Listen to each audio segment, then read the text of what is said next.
யுத்தங்களையும் யுத்தங்களின் செய்திகளையும் கேள்விப்படுவீர்கள், கலங்காதபடிக்கு எச்சரிக்கையாயிருங்கள். இவைகள் எல்லாம் சம்பவிக்க வேண்டியதே, ஆனாலும் முடிவு உடனே வராது. இந்த வசனத்தில் தான் நாம் பார்க்க போகிறோம்.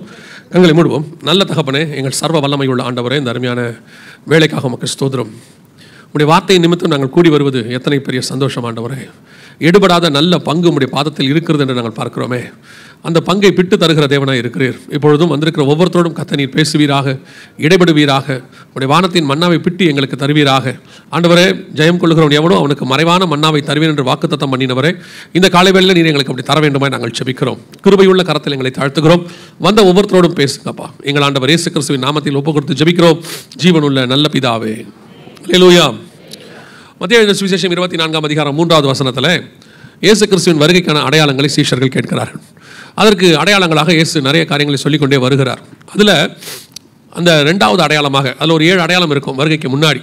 மத்தேயு எழுதின சுவிசேஷத்தை ஒருவேளை அந்த 24ஆம் அதிகாரத்தை நீங்கள் வாசிக்கிறவங்களாக இருந்தால், அந்த அதிகாரம் 3 பகுதியாக பிரிக்கப்பட்டு வாசிக்கப்படும். 1 முதல் 8 வரைக்கும் ஒரு வசனம், 9 முதல் 14 வரைக்கும் ஒரு பகுதி, 15 முதல் கடைசி இந்த 32 29வது வசனம் வரைக்கும் ஒரு பகுதியாக இருக்கும். அதற்கு பின்னாடி உள்ளது எல்லாமே என்னுடைய விளக்கங்களாக இருக்கும். வேத பாடமாக நீங்கள் அதை படிக்க விரும்பினால் அப்படி அதை படிக்கலாம். அதுக்காக உங்களுக்கு சொல்கிறேன். எதனால் அப்படி பிரிச்சிருக்கிறார் ஆண்டவர் அப்படின்னு பார்த்தீங்கன்னா, ஆவியானவர் அப்படி பிரிச்சிருக்கிறார்னா, 1 முதல் 8 வசனங்கள் வந்து ரகசிய வருகை, சபை எடுத்துக்கொள்ளப்படுவதற்கு முன்பதாக நடக்கிற சம்பவம். அதை ஒட்டி அப்படி நடந்த உடனே வசனம் சொல்லும் முடிவு வராது அப்படின்ட்டு, இவைகள்லாம் வேதனைகளுக்கு ஆரம்பம், உபத்திரவம் ஆரம்பிக்கும் அப்படின்னு இருக்கும். அதுலேருந்து சரியாக நீங்கள் பார்த்தீங்கன்னா 15வது வசனத்தில் பாலாக்கும் அருவருப்பை குறித்து தானியேல் தீர்க்கதரிசி, அதாவது முதல் 3.5 வருஷம் முடியும் பொழுது, உபத்திரவ காலத்தின் முதல் 3.5 வருஷம் முடியும், அதுக்கு முன்னாடி உள்ள சம்பவங்கள் வரைக்கும் இருக்கும். அடுத்த 3.5 வருஷம் 15வது வசனத்தில் இருக்கும். அதுக்கப்புறம் கரெக்டாக பார்த்தீங்கன்னா 29, 30 இதோ மேகங்களுடனே வருகிறார் அப்படின்னு பகிரங்க வருகை இருக்கும். எல்லாமே வரிசைக்கிரமாக தான் கொடுத்துருக்கிறார் ஆவியானவர். அதில் குறிப்பாக நாம் என்ன பார்க்குறோம் அப்படின்னு கேட்டிங்கன்னா, அந்த வருகைக்கு முன்பாக நடக்கிற அடையாளங்களில் ஒரு அடையாளம் எதை குறித்து ஆண்டவர் சொல்கிறாருன்னா, யுத்தங்களையும் யுத்தங்களின் செய்திகளையும் கேள்விப்படுவீர்கள். வேதத்தை பொறுத்த வரைக்கும் நம்முடைய ஆண்டவர் எதை ஒன்றுமே பொதுவாக பேசினதே கிடையாது. அதாவது நம்ம கன்ஃபியூஸ் ஆகணும், புரியாமல் இருக்கணும் அப்படின்னு ஆண்டவர் பேசவே மாட்டார்.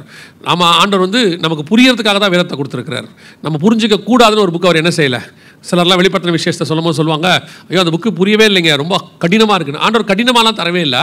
ஒவ்வொன்றத்தையும் படிக்கிறதுக்கு ஒரு மெத்தட் கொடுத்துருக்கிறார். இப்போ மேக்ஸ் படிக்கணும்னா அதுக்கு கொஞ்சம் ஃபார்முலாஸ் தெரியணும், அப்புறம் கெமிஸ்ட்ரி படிக்கணும் கொஞ்சம் ஈக்குவேஷன்ஸ் தெரியணும். ஒவ்வொன்றுத்துக்கும் ஒவ்வொன்று தெரிஞ்சிச்சுன்னா அது படிக்கிறது எப்படி இருக்கும், ஈஸியாக இருக்கும், அவ்வளோதான்.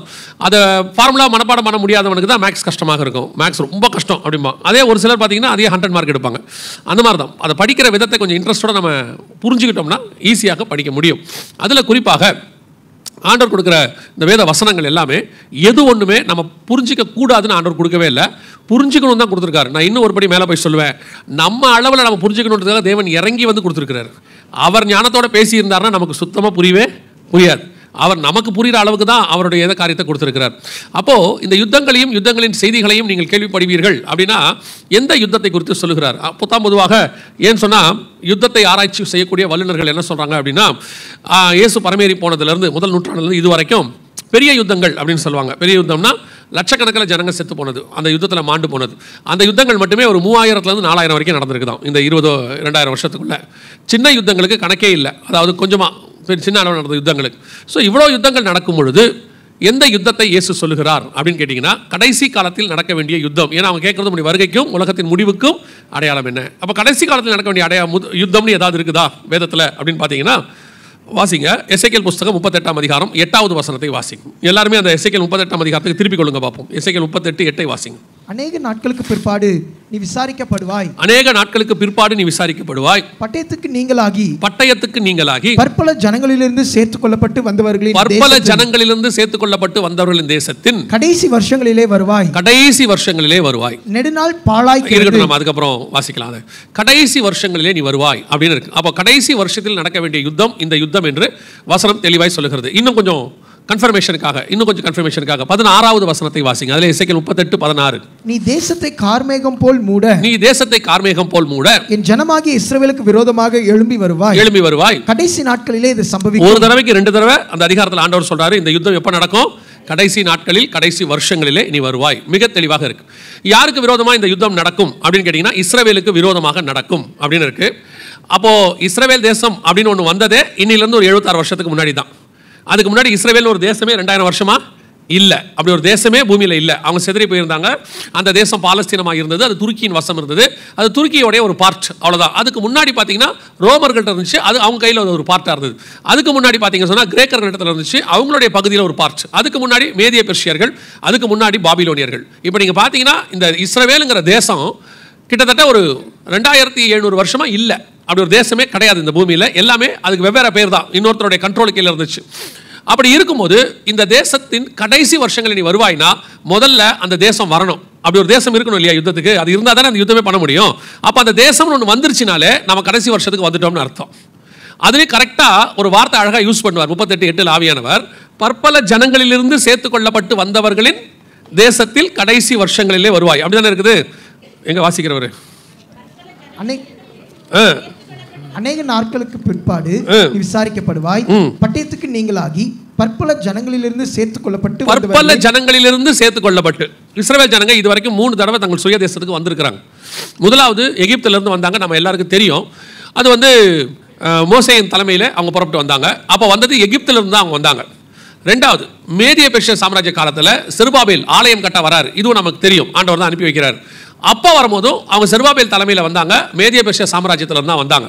ஆனால் பற்பல ஜனங்களிலிருந்து சேர்த்துக் கொள்ளப்பட்டு வந்தவர்கள் அப்படின்னா இஸ்ரவேல் ஜனங்கள் பற்பல ஜனங்களிலிருந்து சேர்த்துக் கொள்ளப்பட்டு வந்தது எப்போ அப்படின்னு கேட்டிங்கன்னா 1918 தான் இது நடக்க ஆரம்பிச்சிச்சு. பால்ஃபர் டிக்ளரேஷன் அப்படின்னு சொல்லக்கூடியதான இங்கிலாந்துக்கு வெளியுறவுத்துறை அமைச்சராக இருந்த பால்ஃபர் அப்படிங்கிறவருக்கு மூலமாக ஒரு அக்ரிமெண்ட் ஏற்படுத்தப்பட்டு இஸ்ரவேல் ஜனங்கள் தங்கள் சொந்த தேசத்துக்கு வரலாம் என்று ஒரு அக்ரிமெண்ட் போடப்பட்டது. அதுக்கு பேர் தான் பால்ஃபர் டிக்ளரேஷன். இது நடைபெற்றது 1918. ஸோ 1918 தான் அவங்க திரும்பி வருவதற்கான எல்லா காரியங்களும் அவர்களுக்கு அனுமதி கொடுக்கப்பட்டது. ஸோ பற்பல ஜனங்களிலிருந்து சேர்த்துக்கொள்ளப்பட்ட ஜனங்கள் இஸ்ரவேலர்கள் என்பது எப்போன்னு கேட்டிங்கன்னா 1917 பிறகு தான். ஏன்னா அதுக்கு அப்போ தான் அவங்க ருமேனியாவிலிருந்து ஐரோப்பாக்கள் பல நாடுகளிலிருந்து, இன்னும் சொல்லப்போனால் இந்தியாவிலிருந்து அவர்கள் புறப்பட்டு போய் தங்கள் சுய தேசத்துக்கு போனாங்க, எல்லா நாட்டிலிருந்து போனாங்க.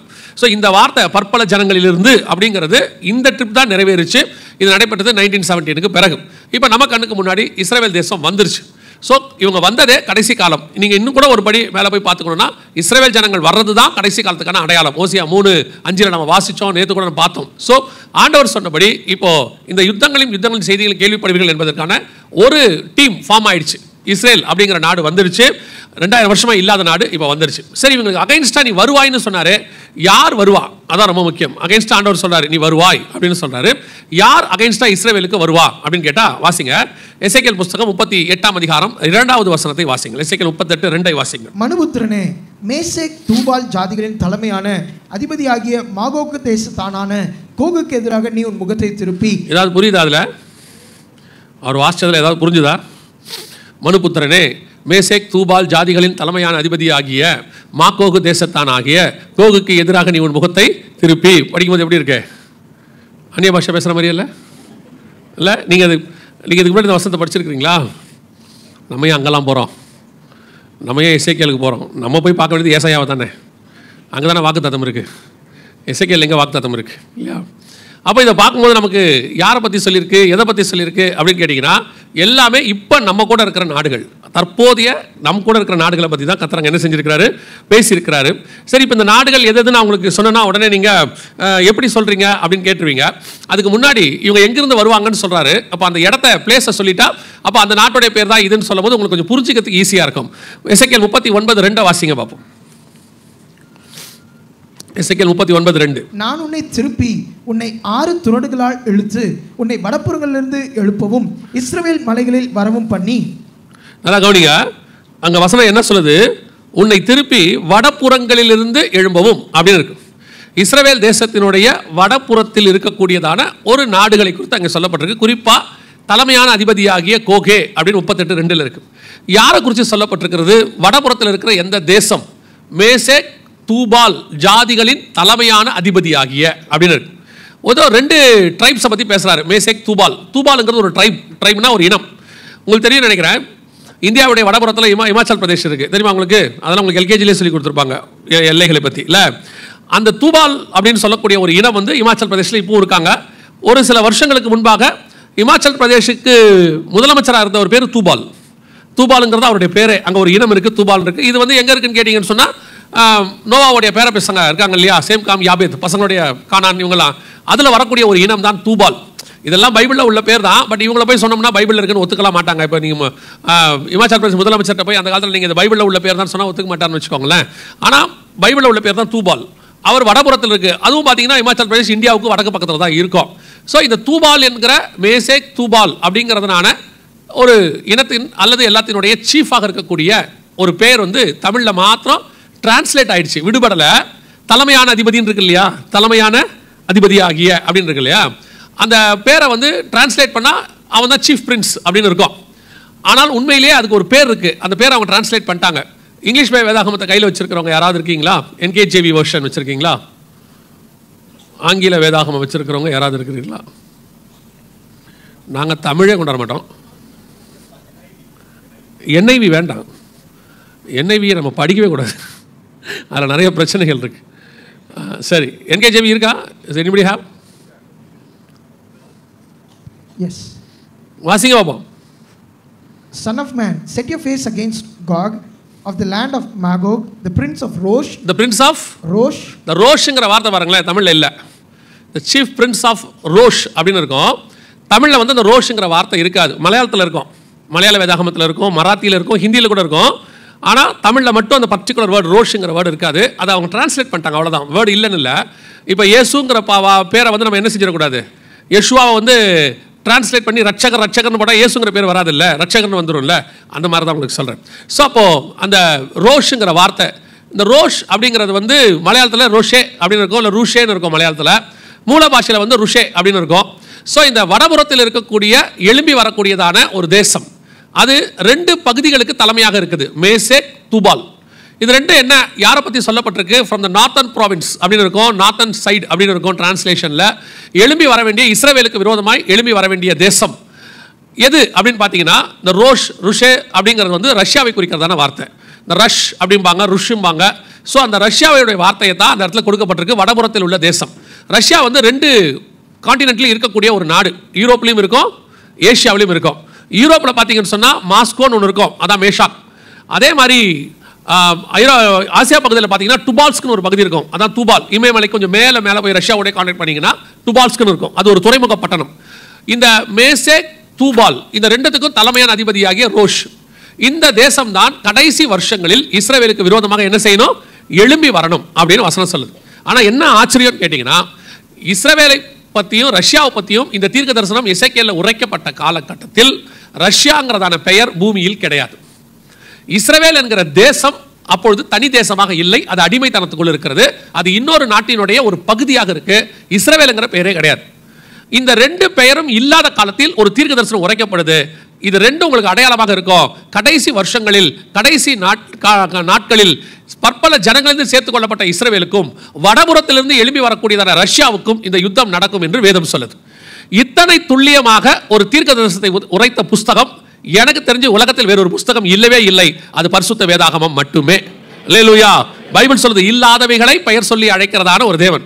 ஆண்டவர் அழகா கோரேசை பற்றி சொல்லுவார், நான் அபிஷேகம் பண்ணின கோரேசுக்கு அப்படிம்பாரு. அல்ல என்ன ஆச்சரியம்னு கேட்டீங்கன்னா, அவர் சொல்லும் பொழுது கோரேஸ் கிடையாது, அவன் பிறக்கவே இல்லை. அவன் சொல்லும் போது கோரேஸ் என்ன செய்யல, பிறக்கவே இல்லை. ஆனால் அவன் வருவான், இந்த பேரோட வருவான், அவன் வந்து என் ஆலயத்தை கட்டுவான்னு ஆண்டவர் தெளிவாக சொல்றார். நம்ம ஆண்டவர் மாதிரி இத்தனை துல்லியமாய் சொல்லி செய்கிற தேவனே யாருமே கிடையாது. நாம சின்ன சின்ன விஷயத்துக்கெல்லாம் நடக்குமான்னு கேட்கிறோம். அவர் இந்த உலகத்தையே நடத்திக்கிட்டு இருக்கிறாரு. யோசிச்சு பாருங்க, 800 கோடி மக்கள் இருக்கிறாங்களாமா. 800 கோடி மக்களுக்கும் லிங்க் பண்ணி ஒரு பெரிய நெட்வொர்க் நடக்குது. நமக்கு 4 பேர் உள்ள குடும்பத்தை நடத்துறதுக்கு தலை சுத்திடுது. சில நாட்களில் வீட்டம்மா சொல்லிடுறாங்க, இங்கே இருக்கிறதுக்கு பேசாமல் எங்கேயாவது போய் தொலையலாங்கிறாங்க.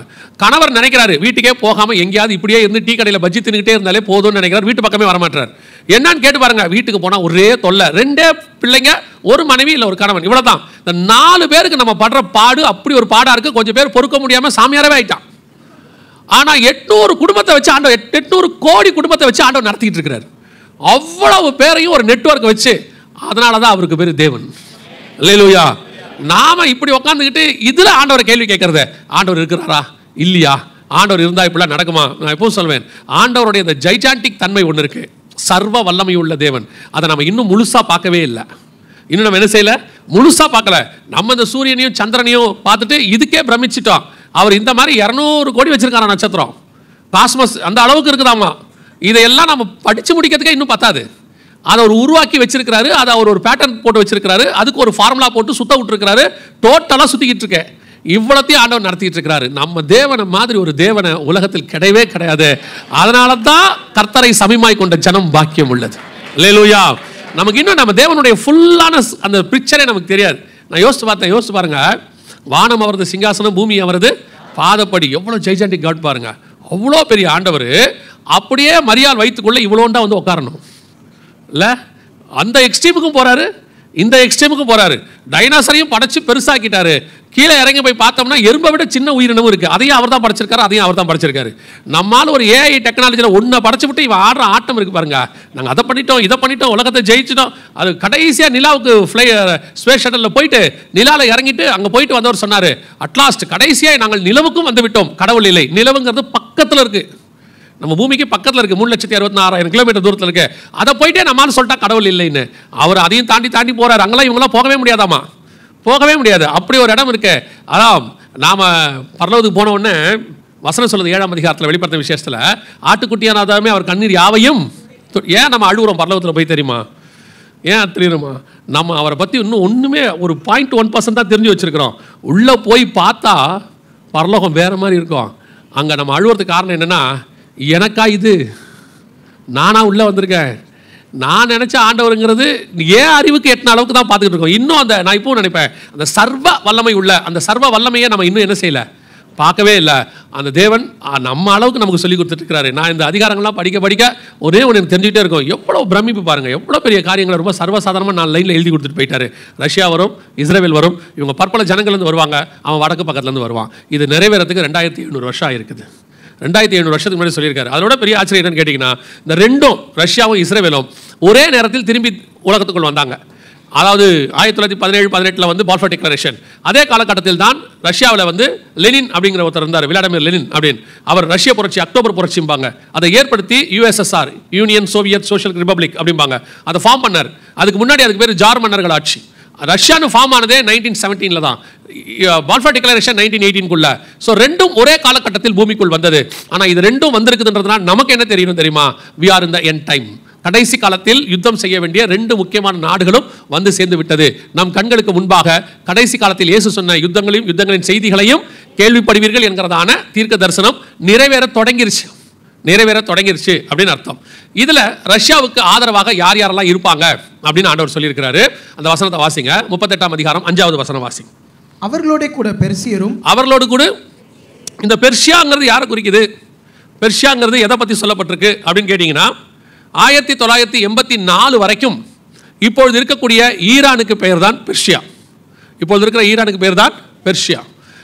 ஷா மன்னர் அப்படின்னு ஒரு மன்னர் இருந்தார். அவர் காலகட்டம் வரைக்கும் 1984 வரைக்கும் அதுக்கு பேர் பெர்ஷியான் தான் இருந்துச்சு. நீங்கள் கூட நிறையா நான் டீடைலாக படிச்சிருப்பீங்கல்ல, பெர்ஷியன் நைட்ஸ் இந்த மாதிரிலாம் நிறையா படிச்சிருப்பீங்க.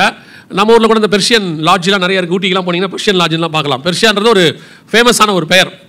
இதை வந்து 1984 அயதுல்லா கோமேனிங்கிறவர் புரட்சி ஏற்படுத்தி அந்த பெர்ஷியாங்கிற பேரை மாற்றி ஈரான்னு வச்சார். இந்த பெர்ஷியாங்கிற பேர் எந்த காலகட்டத்தில் இருக்குதுன்னு கேட்டிங்கன்னு சொன்னால், மேதிய பெர்ஷியா சாம்ராஜ்ய காலத்துலேருந்து இருக்குது பெர்ஷியன்ஸ். இந்த பெர்ஷியாவுக்கும் இந்தியாவுக்கும் நிறைய தொடர்பு இருக்குது. அது இங்கே சொல்ல முடியாது, அது கதரிஸ்தமாக இன்னொரு நாள் சொல்லலாம். ஸோ ஈரான் தான் அவங்களுக்கு ஃபஸ்ட்டு கூட இருக்கிற நாடு. நல்லா புரிஞ்சுக்கோங்க, வசனத்தில் அவர்களோடு கூட பெர்ஷியரும் ஈரான் இருக்கு அப்படின்னு பைபிள் சொல்லுது. என்ன ஆச்சரியம்னா, 1984 வரைக்கும் அமெரிக்க சப்போர்ட்டர் நம்பர் 1 யாருன்னு கேட்டிங்கன்னா ஈரான் தான். ஈரானில் இருக்கக்கூடியதான எண்ணெய் வளம் எல்லாத்தையும் கண்டுபிடிச்சி கொடுத்ததே அமெரிக்கா தான். ஷா மன்னர் வந்து அமெரிக்காவில் படித்தவர், அமெரிக்காவுடைய ஃப்ரெண்டு. ஆனால் இன்னைக்கு வசனத்தினுடைய நிறைவேறுதல் கர்த்தர் சொன்னபடி துல்லியமாக ஈரான் ரஷ்யாவோட போய் சேர்ந்துருச்சு. உங்களுக்கு தெரியும் நினைக்கிறேன், இஸ்ரேல் ஹமாஸ் பிரச்சனையில் நேற்று முந்தானேத்திலிருந்து ஈரான் நேரடியாக இறங்கியிருக்கு. உங்களுக்கு தெரியும் நினைக்கிறேன், ஈரானில் இருக்க டெஹரானில் ஹமாஸோடைய லீடரை இஸ்ரேல் அடித்ததுனால, இஸ்ரேல் அடித்தது இன்னும் ஒத்துக்கலை, ஆனால் இஸ்ரேல் தான் அடிச்சிருக்கணும் எல்லாரும் எதிர்பார்க்குறாங்க. ஸோ இஸ்ரேல் அடித்ததுனால இப்போ நேரடியாக ஈரான் களத்தில் இறங்கியிருக்கு. நேற்றிலிருந்து சண்டை ஆரம்பிச்சிருச்சு.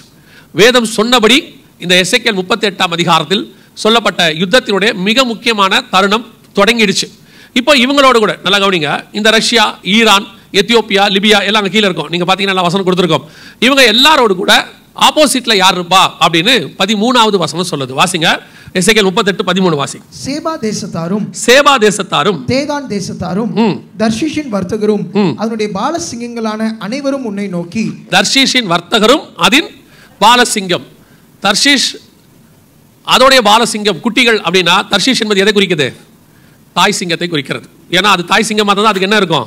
குட்டிகள் இருக்கும். அல்லது அது பெரிய சிங்கமாக இருந்தால் அதோடைய குட்டிகள். வசனம் என்ன சொல்லுது? தர்ஷீஷின் வர்த்தகரும் அதின் பாலசிங்கங்களும் அதனுடைய குட்டிகள் அப்படின்னு அர்த்தம். அப்போ தர்ஷீஷ் என்பது எதை குறிக்குது?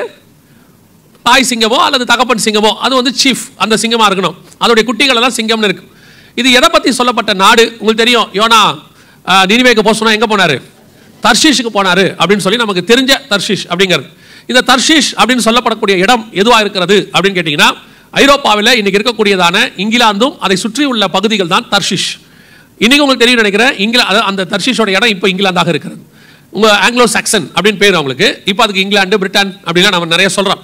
உங்களுக்கு தெரியும் நினைக்கிறேன், எல்லா சிங்கங்கள் உள்ளதான நாடுகள் இருக்குது. குட்டி குட்டி சிங்கங்கள் உள்ள நாடு உங்களுக்கு தெரியும் நினைக்கிறேன். இந்தியாவுடைய சிம்பல் பார்த்தீங்கன்னா 4 முகம் உள்ள சிங்கம் அப்படிம்பாங்க. சிங்கப்பூருக்கு பார்த்தீங்கன்னா சிங்கம் இருக்கும் அவங்களுடைய இதில். ஸ்ரீலங்காவுக்கு பார்த்தீங்கன்னா வாலேந்திய சிங்கம் இருக்கும். ஏன் நம்மெல்லாம் சிங்கம் வச்சிருக்கிறோம் அப்படின்னு கேட்டிங்கன்னா, நம்ம விடுதலையானது எங்கே யாருக்கிட்டேருந்து அப்படின்னு கேட்டிங்கன்னா இங்கிலாந்து கிட்டேருந்து. இங்கிலாந்தோடைய சின்னம் என்னன்னு கேட்டிங்கன்னா சிங்கம். அவங்க தான் மிகப்பெரியதான சிங்கமாக இருந்தாங்க.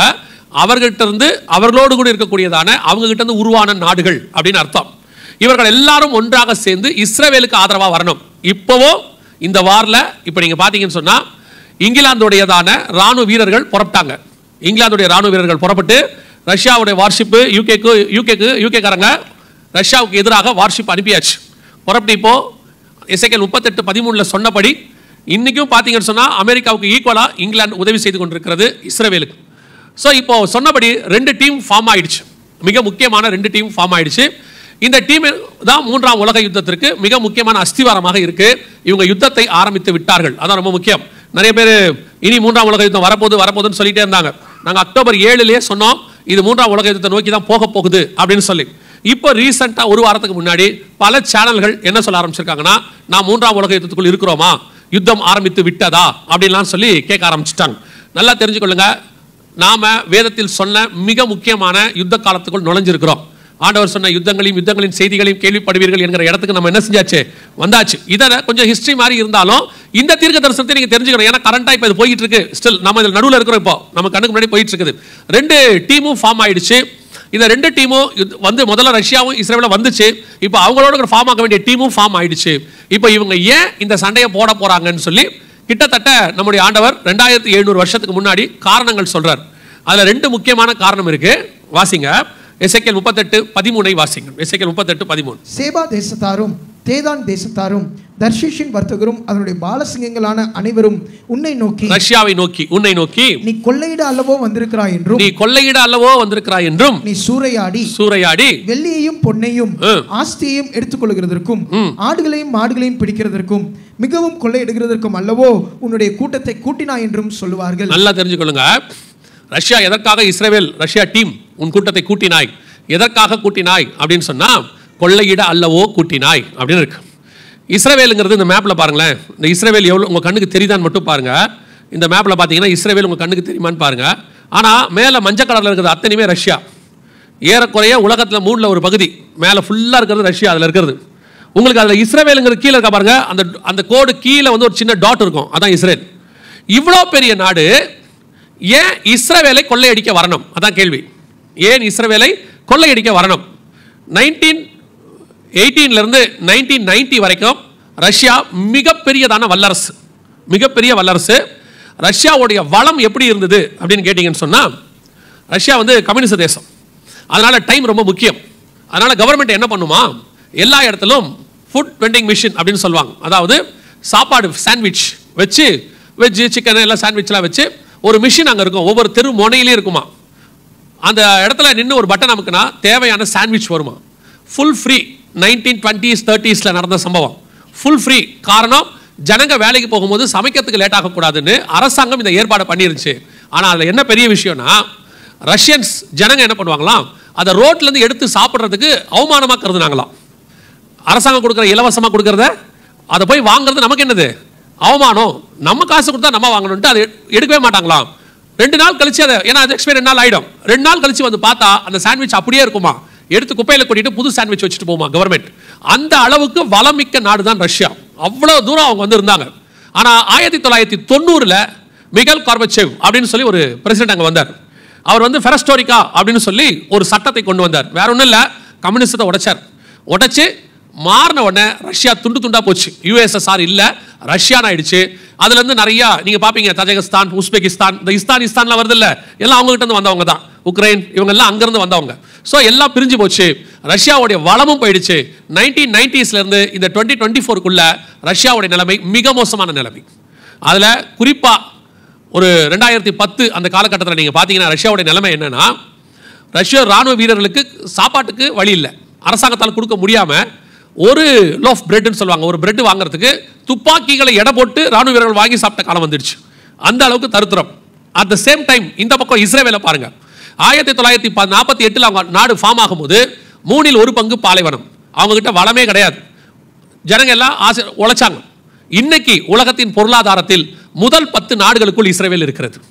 மிகப்பெரிய ஆசீர்வாதமான தேசமாக இஸ்ரேல் இருக்கு. பாலைவனம் எல்லாவற்றையும் கர்த்தர் சொன்னபடி ஆசீர்வதித்து வறண்ட நிலம் வயல்வெளியாய் மாறிவிட்டது. இன்னைக்கு உலகத்துக்கு டெக்னாலஜியாக இருக்கட்டும், அல்லது மருந்துயாக இருக்கட்டும், அல்லது நீங்க சொல்லக்கூடிய எந்த ஒரு காரியமா இருக்கட்டும், இஸ்ரேல் பங்களிப்பு இல்லாமல் ஒன்றை செய்ய முடியாது என்கிற இடத்தில் இஸ்ரேல் இருக்கிறது இன்னைக்கு. அல்லேலூயா. அந்த அளவுக்கு இஸ்ரேல் வளர்ந்துருச்சு. இஸ்ரேல் 1948 விடுதலை, நாம 1947 விடுதலை. அவங்களும் நம்மளையும் கம்பேர் பண்ணி மட்டும் பாத்துறாதீங்க ஒரு நாளும், சரியா? நீங்க உடனே அப்படி பார்த்துருவீங்க, ஓ இஸ்ரேலுக்கும் இந்தியாவுக்கும், நீங்க அங்க போயிடக்கூடாது. நம்ம இந்த பக்கம் இஸ்ரேலை மட்டும்தான் பார்க்கணும். 1948 அவங்க விடுதலை ஆனாங்க. ஆகி இந்த 76 வருஷத்துக்குள்ள பார்த்தீங்கன்னா நாம அவங்க கிட்ட இருந்து தான் டெக்னாலஜி வாங்குறோம். அமெரிக்காவே வாங்குது அவங்க டெக்னாலஜியை. கர்த்தர் யூதனை பற்றி அப்படி தான் சொல்லி வச்சிருக்காரு, உலகத்துக்கு அவன் ஆசீர்வாதமாக இருப்பான். அவன் இன்னைக்கு உலகத்துக்கு என்னவா இருக்கிறான்? ஆசீர்வாதமாக தான் இருக்கான். ஆனால் நீங்களும் நானும் ஆவிக்குரிய யூதர்கள், நீங்க அந்த ஆசீர்வாதத்தை பார்க்கக்கூடாது. நாம வானத்துக்குரிய ஆசீர்வாதத்துக்குரியவர்களாக இருக்கிறோம். அல்லேலூயா. எவ்வளோ பெரிய யூதனா ஞானம் உள்ளவனா இருக்கட்டும், ஒரே ஒரு விஷயத்தை மிஸ் பண்ணிட்டான் பாருங்க. இவ்வளோ இருக்குல்ல, ஒன்னே ஒன்று விட்டுவிட்டான். தன்னிடத்தில் வந்த தேவனை, மேசியாவை தேவன் என்று தெரிந்து கொள்ளாமல் விட்டுட்டான். அவ்வளோதான். எவ்வளோ இருந்து என்ன பிரயோஜனம் சொல்லுங்க? ஆனால் நீங்களும் நானும் அவன் அளவுக்கு உலக பிரகாரமாக ஆசீர்வாதமாக இல்லாமல் இருக்கலாம். ஆனால் ஒன்னே ஒன்று தெரிஞ்சு கொண்டோம், இயேசு கிறிஸ்துவை தேவன் என்று நாம் தெரிந்து கொண்டோம். அல்லேலூயா. அதுதான் ஞானவான்களை பைத்தியமாக்கும்படி கர்த்தர் பைத்தியமானவர்களை தெரிந்து கொண்டார்.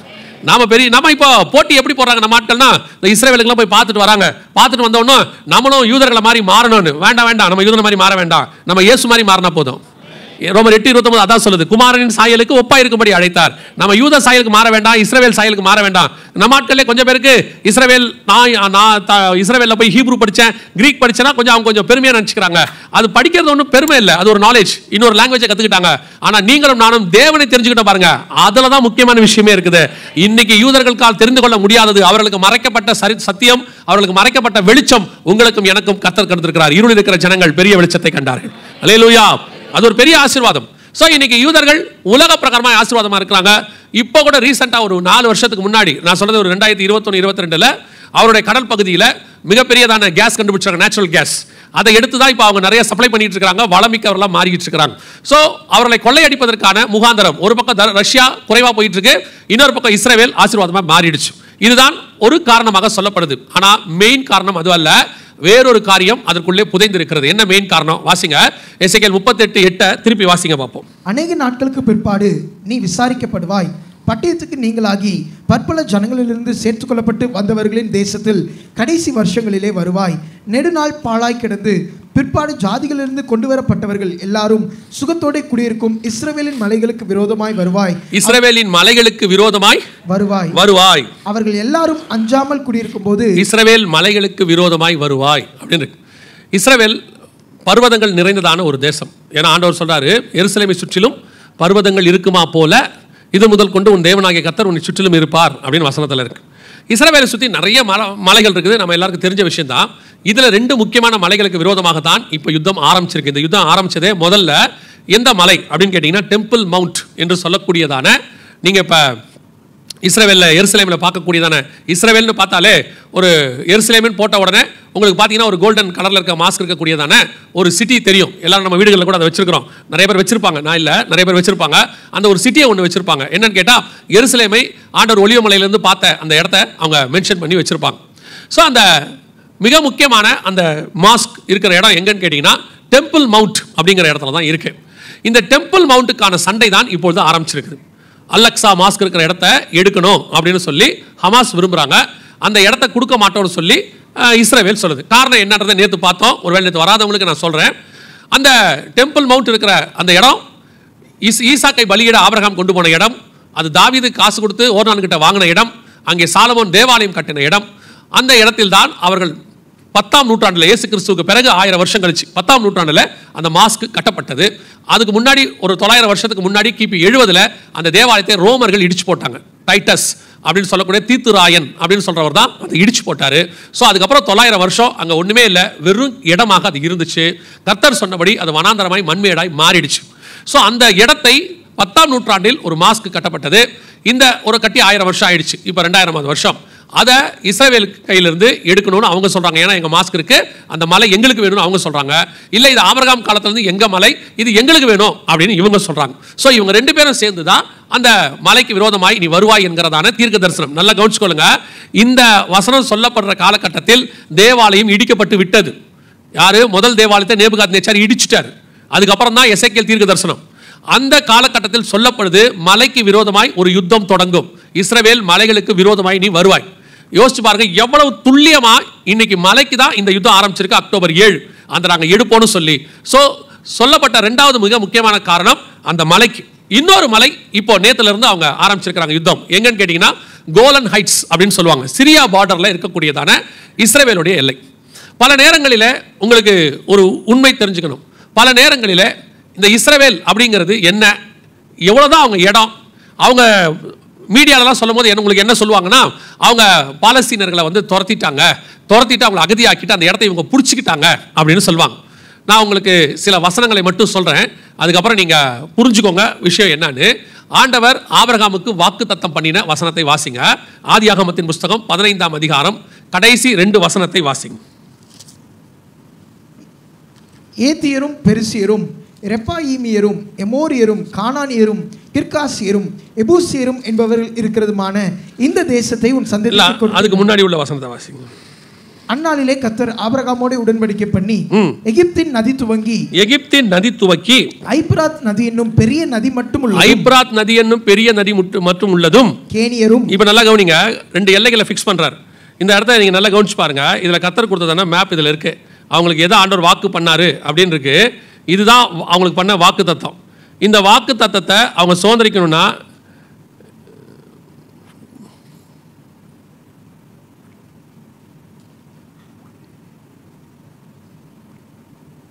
இதுதான் கர்த்தர் பண்ண வாக்கு தத்தம். யாருக்கு? ஆபிரகாமுக்கு.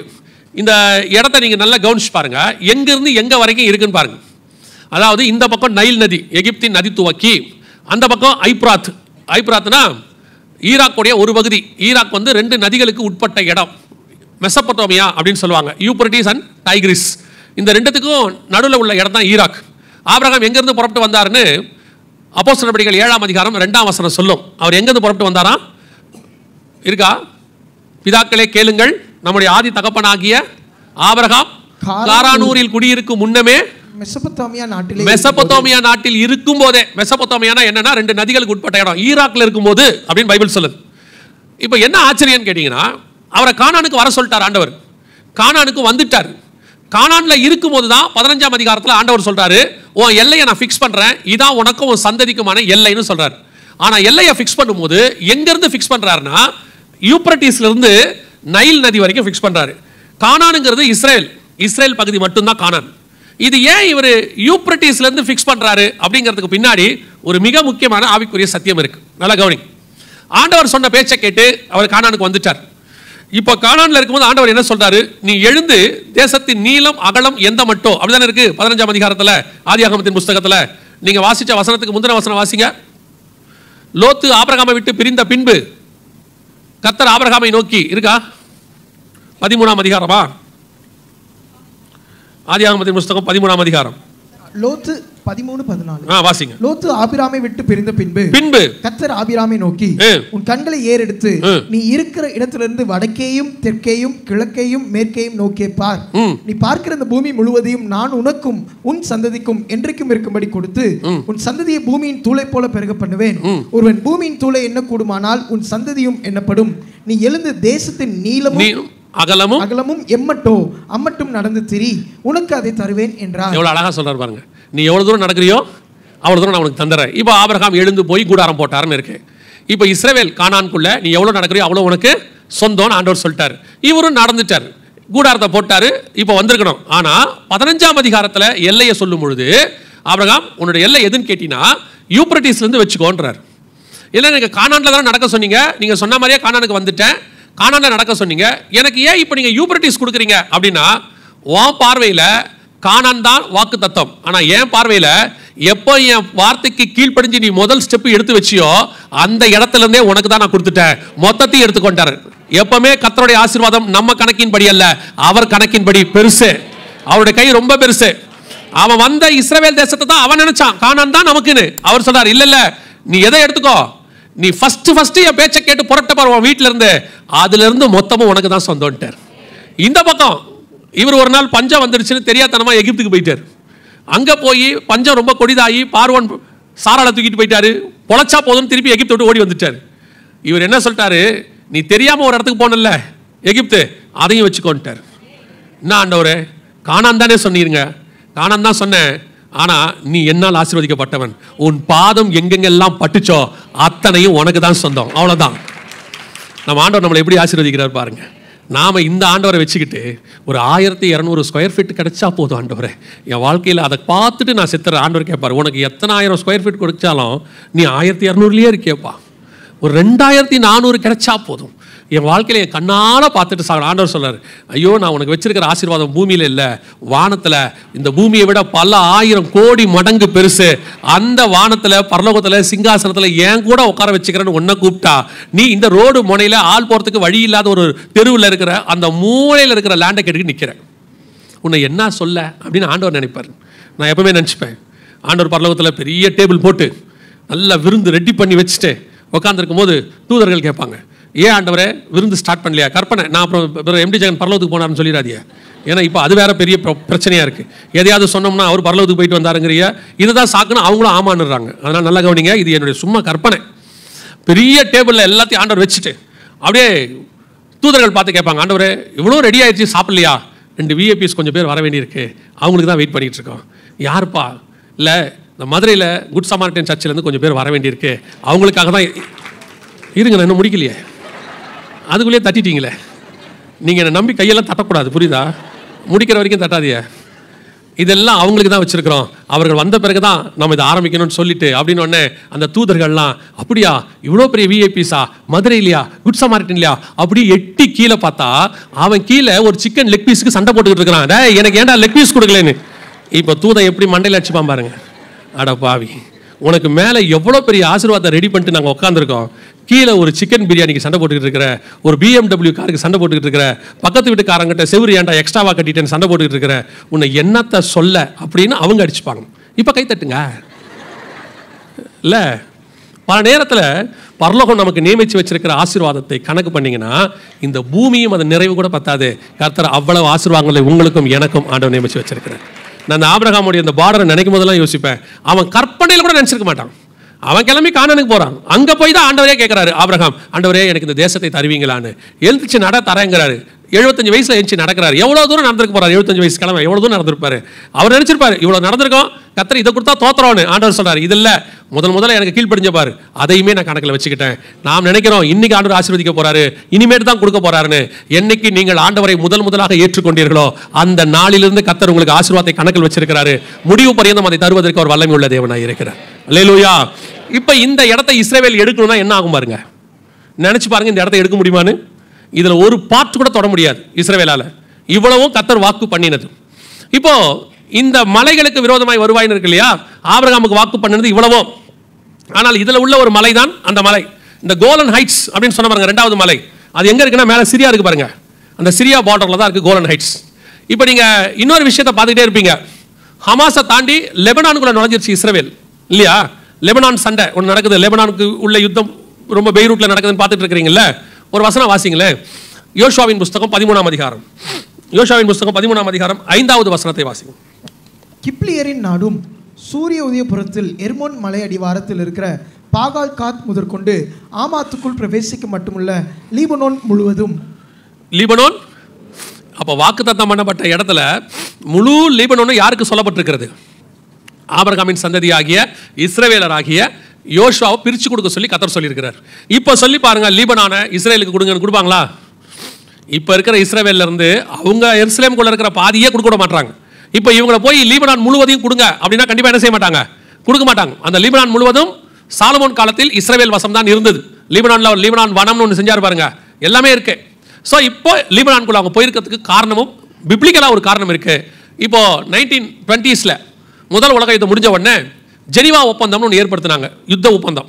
அதன் அடிப்படையில் ஒரு யுத்தம் முடியும் போது எவ்வளவு தூரம் ஒரு ஆர்மி உள்ள போயிருக்குதோ எல்லாமே யாருக்கு சொந்தம், அவங்களுக்கு சொந்தம்னு ஜெனீவா ஒப்பந்தம் சொல்லுது. இப்போ லீபனானுக்குள்ள இஸ்ரவேல் நுழைஞ்சிருக்குது. ஒருவேளை இந்த யுத்தம் எப்போ முடியும் தெரியாது. முடியும் போது லெபனானுக்குள்ள எவ்வளவு தூரம் இஸ்ரவேல் போயிருக்குதோ அவ்வளவு யாருக்கு தான் சொந்தம், இஸ்ரவேலுக்கு தான் சொந்தம். வாக்கு தத்தம் பண்ணப்பட்ட பூமி. ஆனால் என்ன முக்கியம்னா யோசுவா சொல்வாரு, நீங்கள் இன்னும் சுதந்திரிக்க வேண்டிய தேசம் அதிகம் இருக்கு அப்படிம்பாரு. அன்னைக்கு சுதந்திரிக்க முடியாததை இன்னைக்கு இஸ்ரவேல் சுதந்திரிக்க தொடங்கி இருக்கிறது. வேதம் சொன்னபடி இப்பொழுது மலைகளுக்கான யுத்தம் ஸ்டார்ட் ஆயிருச்சு. அந்த கோலன் ஹைட்ஸ் அப்படிங்கிறதான சிரியாவில் இருக்கக்கூடிய ஒரு மலை, அதான் அர்மேகதான் யுத்தத்துக்கு யூஸ் ஆக போகிற மலை. 7 வருஷம் கழிச்சு ஆண்டவர் சொன்னார் இல்லையா, உபத்திரவ காலத்தின் முடிவில் வெளிப்படுத்தல் 16 இருக்கு இல்லையா, அந்த அர்மேகதான் யுத்தம் நடக்கக்கூடிய கோலன் ஹைட்ஸ் அங்கதான் இருக்கு. ஸோ இப்போ இதற்கான யுத்தம் ஸ்டார்ட் ஆயிருச்சு. மலைகளுக்கான யுத்தம் வேதம் சொன்ன எசேக்கியேல் 38:8 நம் கண்களுக்கு முன்பாக 100% நிறைவேறி கொண்டே இருக்கிறது. சரி, இந்த யுத்தம் ஒரு நியூக்ளியர் யுத்தமாக இருக்க போதுன்னு எல்லாரும் சொல்றாங்க இல்லையா? எல்லாரும் என்ன சொல்றாங்க, ஒரு நியூக்ளியர் யுத்தமாக இருக்க போதுன்னு சொல்றாங்க. அது உண்மையா? எசேக்கியேல் புஸ்தகத்தில் அப்படி சொல்லப்பட்டிருக்கிறதா அப்படின்னு கேட்டீங்கன்னா வாசிங்க 39ஆம் அதிகாரம், எசேக்கியேல் புஸ்தகம் 39ஆம் அதிகாரம், எசேக்கியேல் புஸ்தகம் 39ஆம் அதிகாரம் 15வது வசனத்தை வாசிங்க. தேசத்தில் சுற்றித் திரிகிறவர்கள் திரிந்து கொண்டிருப்பார்கள். யாராவது ஒருவன் மனுஷனின் எலும்பை காணும் போது புதைக்கிறவர்கள் அதை ஆமோன் கோகுடைய பள்ளத்தாக்களை புதைக்கு மட்டும் அதன் அண்டையிலே ஒரு அடையாளத்தை நாட்டுவான். நல்லா கவனிங்க, ஒரு எலும்பை பார்த்தா கூட அது பதில் என்ன செய்வாங்களாம், ஒரு அடையாளத்தை போடுவாங்களாம். அடையாளத்தை போட்டு அதை புதைக்கும் மட்டும் அந்த எலும்பை புதைச்சாச்சா அப்படின்னு சொல்லி. இதோட கனெக்ட் உள்ள இன்னொரு வசனம் அதையும் வாசிங்க, 11வது வசனத்தை வாசிங்க. அந்நாளில் இஸ்ரவேல் தேசத்திலே சமுத்திரத்திற்கு கிழக்கே பிரயாணக்காரரின் பள்ளத்தாக்கை புதைக்கிற ஸ்தானமாக கோகுக்கு கொடுப்பேன். அது வழிபோக்கர் மூக்கை பொத்திக்கொண்டு போக பண்ணும். அங்கே கோகையும் அவனுடைய எல்லா சேனையும் புதைத்து அதை ஆமோன் கோகின் பள்ளத்தாக்கு என்பார்கள். நல்லா கவனிங்க, அதை புதைக்கிறவர்கள் புதைக்க மட்டும் என்ன செய்வாங்களாம், வழிபோக்கர் மூக்கை பொத்திக்கொண்டு போக பண்ணும். ஒரு எலும்பை புதைக்கும் போது நல்லா கவனிங்க, ஒரு எலும்பை புதைக்கும் போது இதை ஃபுல் பண்ணுங்க பார்ப்போம். ஒரு எலும்பை புதைக்கும் போது அதை புதைக்கிற வரைக்கும் அதில் ஒரு மார்க் போட்டு அந்த புதைச்சிட்டாங்களா அப்படின்னு சொல்லி செக் பண்ணுவாங்களாம். புதைக்கு மட்டும் அதன் அண்டையிலே ஒரு அடையாளத்தை போடுவான். ஆனால் புதைக்கிறவங்க அத்தனை பேரும் மாஸ்க் போட்டுக்கிட்டு இருப்பாங்க. தமிழில் மூக்கை பொத்தி கொண்டு இருக்கும், இங்கிலீஷில் பார்த்தீங்கன்னா ட்ரெஸ்பாசர்ஸ் வேரிங் த மாஸ்க் அப்படின்னு இருக்கும். என்ன ரீசன், என்னத்த காலகட்டம்? புதைக்கிற இடத்துல என் மூக்கை பொத்தணும். உங்கள் எல்லாருக்கும் தெரியும், எரிக்கிற இடத்துல தான் என்ன வரும், அந்த ஒரு புகை வரும், அதோடு சேர்ந்து ஒரு துர்நாற்றம் வாடகை வரும். ஸோ அதனால் அங்கே இருக்கிறவங்க என்ன பண்ணுவாங்க, மூக்கை பொத்துவாங்க, புகை வரும், எல்லாம் பொத்துவாங்க. ஒரு பாடியை புதைக்கிற இடத்துல ஏன் மூக்கை பொத்துவாங்க? பாடியை புதைக்கிற இடத்துல மூக்கை பொத்துறதை நீங்கள் எப்போ பார்த்துருப்பீங்க? இதுக்கு முன்னாடி கொரோனா நேரத்தில் நம்ம பார்த்தோம், அதுக்கு முன்னாடி கிடையாது, கொரோனா நேரத்தில் மட்டும் பார்த்தோம். ஏன் அப்படின்னு கேட்டால் அவங்க உடம்புல இருந்து என்ன வரும், அந்த வைரஸ் அது வந்து பரவுவதற்கு வாய்ப்பு இருப்பதாக. ஆனால் நியூக்ளியர் காரியம் நடக்கும்போது செத்தவங்க உடம்புல இருந்து அந்த நியூக்ளியர் கதிர்வீச்சு வெளியே வரும். இது சமீபத்தில் உள்ள ப்ரூஃப். என்ன ப்ரூஃப்னு கேட்டீங்கன்னு சொன்னால், ரஷ்யாவில் ஃபுகுஷிமால மிகப்பெரிய அளவில் தானே ஒரு நியூக்ளியர் பிளான்ட் சுனாமியில் வெடிச்சிருச்சு. வெடிச்ச போது அது அவர் அப்போ பிரதமராக இருந்தவர், அவர் என்ன சொன்னார்னா, எந்த பாடியையும் எரிக்கக்கூடாதுன்னு சொன்னார். லாஸ்ட் பேரால இருக்கும், எதையுமே எரிக்கக்கூடாது, எல்லாவற்றையும் புதைக்கத்தான் வேண்டும். என்ன காரணம் அப்படின்னு கேட்டிங்கன்னா, எரிச்சா அதிலிருந்து கதிர்வீச்சு புறப்படும் அப்படின்னு சொன்னார். ஸோ புதைக்கணும், எதையுமே எரிக்கக்கூடாதுன்னார். அப்படி புதைக்கிற அத்தனை பேரும் இப்படி ஒரு மாஸ்க் போட்டிருந்தாங்க. எல்லாருமே வழியில் நிற்கிறவங்க எல்லாரும் அந்த இது வந்து ஃபுகுஷிமால எடுத்தது. ஸோ இது ஏன் அப்படி நடந்தது அப்படின்னு பார்த்தீங்கன்னா, முழுக்க முழுக்க நியூக்ளியர் கதிர்வீச்சு. நியூக்ளியர் கதிர்வீச்சு நடக்கும்போது அத்தனை பேரும் மாஸ்க் போட்டுக்கணும்னு இருக்கு. இந்த யுத்தம் 3ஆம் உலக யுத்தமாக இருக்க போகிற இந்த யுத்தம் நாம் நினைக்கிறது எசேக்கியேல் 38-39 இப்படி ஒரு பர்டிகுலராக ஒரு காரியத்தை கர்த்தர் சொல்றாரு. அவர்கள் மூக்கை பொத்தி கொண்டு போவார்கள், அந்த எலும்பை எடுத்து புதைக்கிற வரைக்கும் அதன் அண்டையில் ஒரு அடையாளத்தை போடுவார்கள். இது பொதுவாக எங்க நடக்கும்னு கேட்டீங்கன்னா, நியூக்ளியர் மரணம், வைரஸ் பாதிக்கப்பட்டவங்க அந்த காலகட்டத்தில் தான் நடக்கும். இப்போ இந்த யுத்தத்தில் மிக முக்கியமாக 2 ஆயுதம் சொல்லப்படுது. ஒன்று பயோவார். பயோவார்னா இப்போ நீங்க கொரோனா மாதிரி வைரஸை அவங்க வந்து என்ன செய்ய போறாங்க, ஆயுதமாக பயன்படுத்த போறாங்க. இந்த ஆயுதமாக பயன்படுத்தும் போது மக்கள் அத்தனை பேரும் பாதிக்கப்படும் போது நமக்கு தெரிஞ்சது தான் மாஸ்க் போட்டுக்கிட்டு போகணும். 2வது, நியூக்ளியர் பாதிப்பு வரும்போது கண்டிப்பாக வரப்போது, அது வரும்போது எல்லாருக்கும் மாஸ்க் கொடுக்கப்படும். இப்பவே நான் சொன்னது நேற்று நைட்டு இஸ்ரவேல் மினிஸ்டர்ஸ் அத்தனை பேரும் பங்கர்ஸ்குள்ள போயாச்சு. எல்லாருமே பங்கர்ஸ்குள்ள அதாவது அடியில் போயாச்சு. எல்லா இஸ்ரவேல் வீட்லையும் மாஸ்க் சப்ளை பண்ணியாச்சு. இப்போ எல்லாருமே மாஸ்க் போடுறத எப்படிங்கிற ப்ராக்டிஸ் எல்லாம் கொடுத்து முடிச்சாச்சு. எசேக்கியேல் 39ஆம் அதிகாரத்தில் சொல்லப்பட்டபடி மிகப்பெரிய நியூக்ளியர் வார் ஒன்று ஸ்டார்ட் ஆக போகுது. இது உண்மையா நியூக்ளியர் வார் அதோட விளைவு பைபிள் இருக்குதான்னு கேட்டீங்கன்னா இது ஆதார வசனம் ஒன்று. இன்னொரு வசனம் வாசிங்க, சகரியாவின் புஸ்தகம் 14ஆம் அதிகாரம். சகரியாவின் புஸ்தகம் 14ஆம் அதிகாரம் 4வது வசனத்தை வாசி. அந்நாளிலே அவருடைய பாதங்கள் கிழக்கே எருசலேமுக்கு எதிரே 14:12 எருசலேமுக்கு விரோதமாக யுத்தம் பண்ணின எல்லா ஜனங்களையும் கர்த்தர் வாதிக்கும் வாதையாவது அவர்கள் காலூன்றி நிற்கையில், நல்லா கவனிங்க, அவர்கள் காலூன்றி நிற்கையில் அவர்களுடைய சதை அழிந்து போகும். அவர்கள் கண்கள் தங்கள் குழிகளிலே கெட்டு அவர்கள் கண்கள் தங்கள் குழியிலேயே கெட்டு போகும். அவர்கள் நாவு அவர்கள் வாயிலேயே அழுகி போகும். இது எதற்கான அறிகுறி? இது எப்படி எதனால? நிற்கும் போதே சதை அழுகிடுது, பார்க்கும் போதே கண்கள் குழியில கெட்டு போகுது, நாக்கு வாயிலேயே அழுகி போகுது. எதனால் இது நடக்கிறது அப்படின்னு சொன்னபோது இது நம்ம நியூக்ளியருக்கான ஒரு அடையாளம். எதை வச்சு நீங்கள் சொல்கிறீங்க அப்படின்னு என்ன கேட்டிங்கன்னா, ஒரு வெளிநாட்டில் ஒரு இடத்துல இந்த செய்தி எடுத்துகிட்டு இருக்கும்போது அந்த செய்தி முடிஞ்ச உடனே ரேடியேஷன் டிபார்ட்மெண்ட்டில் ஒர்க் பண்ணுற ஒரு நண்பரில் அவர் அப்போ தான் என்ன முதல்ல பார்க்குறாரு. அவர் வந்துட்டு ஒரு சகோதரனை வந்து பார்த்துட்டு உங்ககிட்ட தனிப்பட்ட முறையில் கொஞ்சம் பேசணும்னு சொல்லி இந்த வசனத்தை அடிப்படையாக வைத்து ஒரு மனுஷனுக்கு நியூக்ளியர் ரேடியேஷன் பாதிக்கப்பட்டால் என்ன நடக்கும் அப்படிங்கிறதுக்கான சிம்டம் இது. ஆனால் இத்தனை வருஷம் இது பைபிளில் இருக்குது, ஆனால் இதோடைய அடையாளம் எங்களுக்கு இத்தனை நாள் எனக்கு தெரியாது, இன்றைக்கி தான் அந்த வசனம் தெரியுது அப்படின்னு சொல்லி சொன்னார். அப்போ அவர் சொன்ன ஒரு ப்ரூஃப் என்னென்னா, ஒரு மனுஷனுக்கு நியூக்ளியர் ரேடியேஷன் பாதிக்கப்பட்டால் அவர்கள் கண்கள் குழியிலேயே கெட்டு போகும், அவர்கள் சதை அங்கேயே வெந்து போகும், எரிஞ்சு போகும், சிலலாம் எரிஞ்சே போய்டுன்றாங்க. இப்போ வேதம் சொன்னபடியே இது யோசிச்சு பாருங்க. 2500 வருஷத்துக்கு முன்னாடி சண்டைனா என்ன இருந்திருக்கும்? எல்லாம் குதிரையில கத்தியை பிடிச்சி என்ன பண்ணியிருந்திருப்பாங்க? சண்டை போட்டுட்டு இருப்பாங்க. அன்னைக்கு நிற்கும் போதே சதை அழுகிறோம், பார்க்கும் போதே கண் குழியில கெட்டு போயிடும், நாக்கு வாயிலே அழுகி போயிருங்கிறதான இன்னைக்கு உள்ள ஒரு weapon, biological weapon, nuclear weapon. இதை குறித்து எப்படி சொல்ல முடியும்? அதை விட பெரிய விஷயம் என்னன்னு கேட்டீங்கன்னா, ஒரு மாஸ்க் போட்டுக்கிட்டு போவாங்கன்னு எசேக்கியேல் 39 சொல்றாரு. இது எப்படி? இந்த மாஸ்க்குங்கிற கலாச்சாரமே நமக்கு எல்லாம் இப்போ வந்தது தான். கொரோனா வந்த பிறகு தான் நமக்கு தெரியும். ஆனால் இஸ்ரவேலர்களுக்கு கொஞ்சம் முன்னாடியே தெரியும். அவங்களாம் அந்த இதுக்கு யூஸ் பண்ணுவாங்க, வாருக்கு யூஸ் பண்ணுறதுனால. மற்றபடி யோசிச்சு பாருங்க, ஒரு மாஸ்க் போட்டுட்டு போவாங்க, ஒரு எலும்பு புதைக்கிற வரைக்கும் அது மேலே மார்க் போடுவாங்க. எலும்பு மேலே ஏன் மார்க் போட போகிறோம்? நம்மளாம் இப்போ சரி, நாங்கள் சொல்கிற சின்ன வயசில் நாங்கள் கடந்து போகிறது பல நேரங்களில் சுடுகாடாக இருக்கும். அந்த வழியாக தான் போகணும். வேலைக்கு போகும்போது பார்த்தீங்கன்னா எரிச்ச எலும்பு நிறைய கிடக்கும். அப்படியே பார்த்துக்கிட்டே தான் போகும். நம்ம யாருமே அது எலும்பா கிடக்குன்னு யோசிச்சதே கிடையாது. ஆனால் வசனம் சொல்லுது, இந்த கடைசி காலத்தில் நடக்கிற யுத்தத்தில் ஒரு எலும்பு பார்த்தாலும் மார்க் பண்ணுவாங்க, அதை மார்க் பண்ணி கொண்டு போய் போடுவாங்க அப்படின்னு. ஸோ வேதத்தின்படி நியூக்ளியர் வெப்பன்ஸ் அதை யூஸ் பண்ணக்கூடிய காரியங்கள். இல்லை ஒரு பெரிய ஆச்சரியம் என்னன்னு கேட்டிங்கன்னா, கர்த்தர் சொன்ன இந்த தீர்க்கதரிசனமான வசனங்கள் நம் காலத்தில் நடக்கக்கூடியது. இப்போ நம்ம எந்த அளவுக்கு மோசமான ஆயுதங்கள் வச்சிருக்கிறோம் அப்படின்னு கேட்டிங்கன்னா, இது ரஷ்யாவும் அமெரிக்காவும் வைத்துக்கொடுக்க ஆயுதங்கள். இப்போ இருக்கிறது வெளிப்படையாக சொல்லியிருக்கிற ஆயுதம். இந்த பக்கம் இருக்கிறது சிரிச்சிடாதீங்க, இந்த பக்கம் இருக்கிறதுக்கு பேர் ஃபாதர் ஆஃப் த பாம், இந்த பக்கம் இருக்கிறது பேர் mother of the palm, family bomb.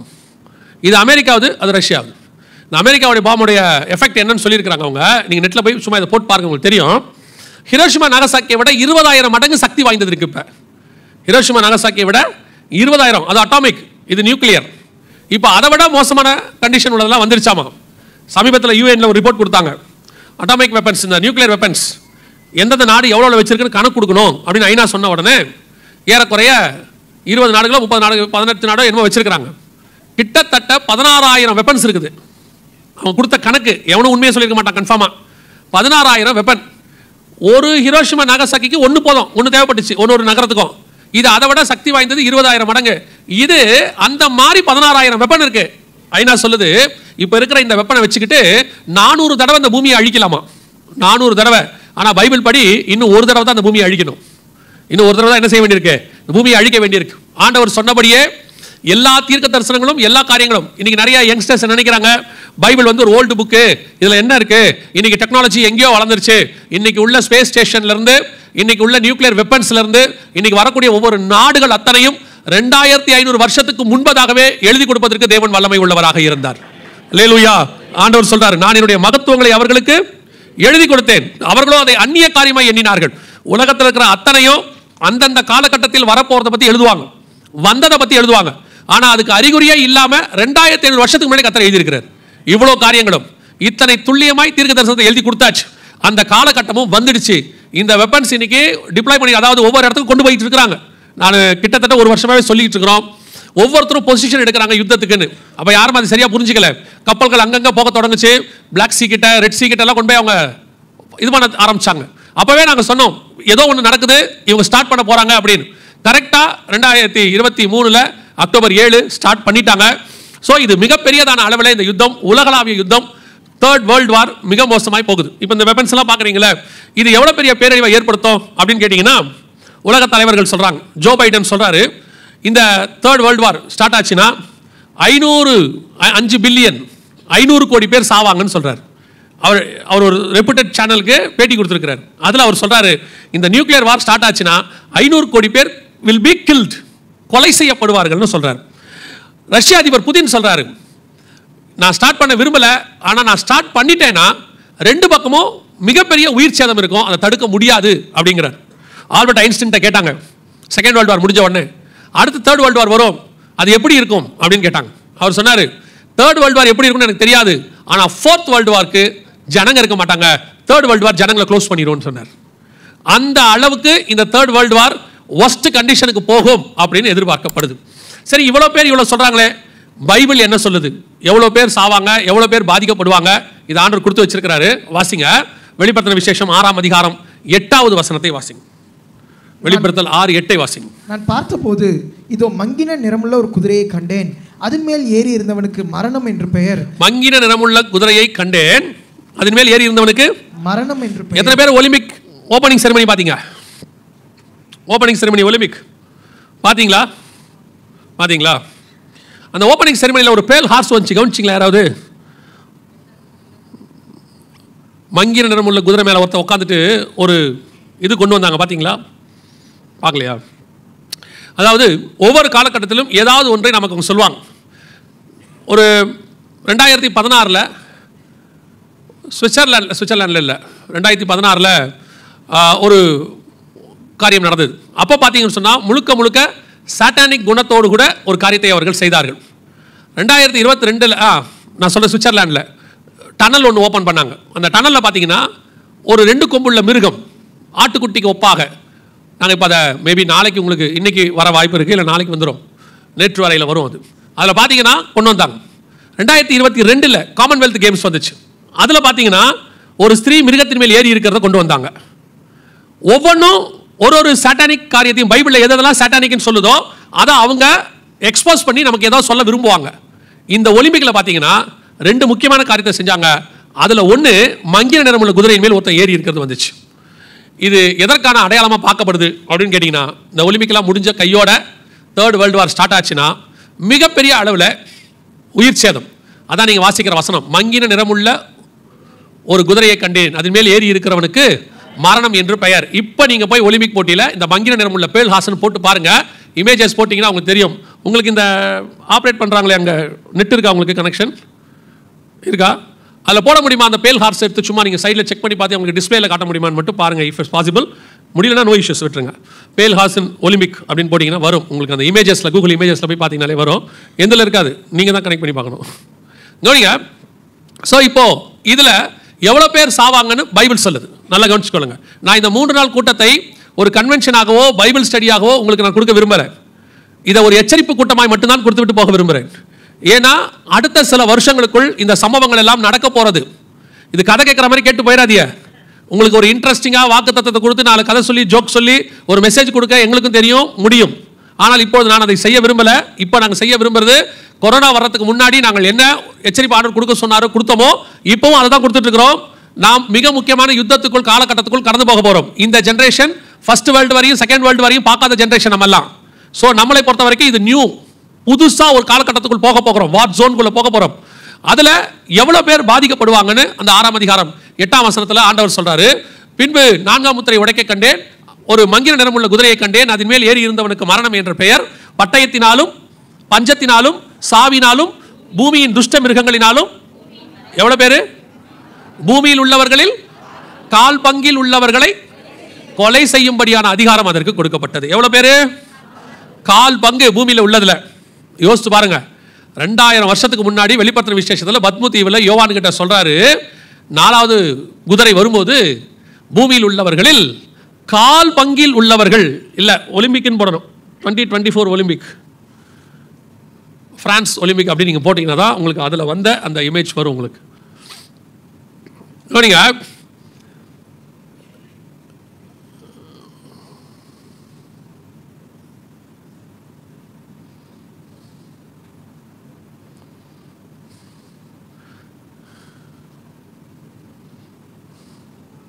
இல்லை நீங்கள் விட்டுருங்க, நாளைக்கு ஈவினிங் செஷனில் நான் காட்டிக்கிறேன். விட்டுருங்க, நாளைக்கு ஈவினிங் சம்மந்தப்பட்ட ஒன்று இருக்குது, அப்போ நாங்கள் இது பண்ணிக்கிறோம்.